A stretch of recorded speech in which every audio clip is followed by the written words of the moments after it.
I hope that it's now pretty apparent to all of you that all these 15, 16 years I've been in politics, my attitude has been that when somebody in government, whether it's our government or somebody else's, some other party's government, does the right thing or does something well, that one should acknowledge and praise it. And when they do something badly, one should criticize it. I have been on both sides. I have criticized and I have praised in fairness and in justice, and always on the basis of specific points. That is, I've said, because of this I'm praising, because of this I'm critical.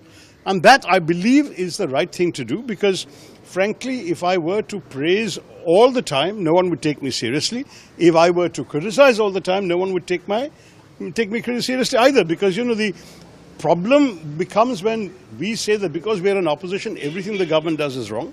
And when we are in government, everything the opposition says is wrong. I mean, there's got to be some give and take in democracy. And to my mind, what I found with some of the important outcomes of Prime Minister Modi's visit with President Trump is that there are good things from the point of view of the Indian people. There are some questions that still remain. For example, why did the question of the way in which those illegal immigrants were returned to India not get addressed? I asked the question.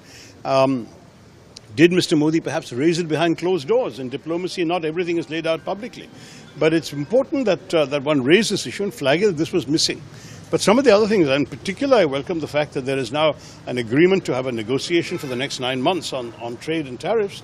It's far better than Washington hastily and unilaterally imposing some tariffs on us, which could have damaged and hurt our exports.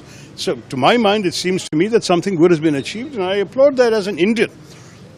You know, we can't always speak only in terms of party interest. I'm not a party spokesman. I'm an MP elected by all the people of Thiruvananthapuram, and on that basis, I speak as a responsible stakeholder in Indian democracy.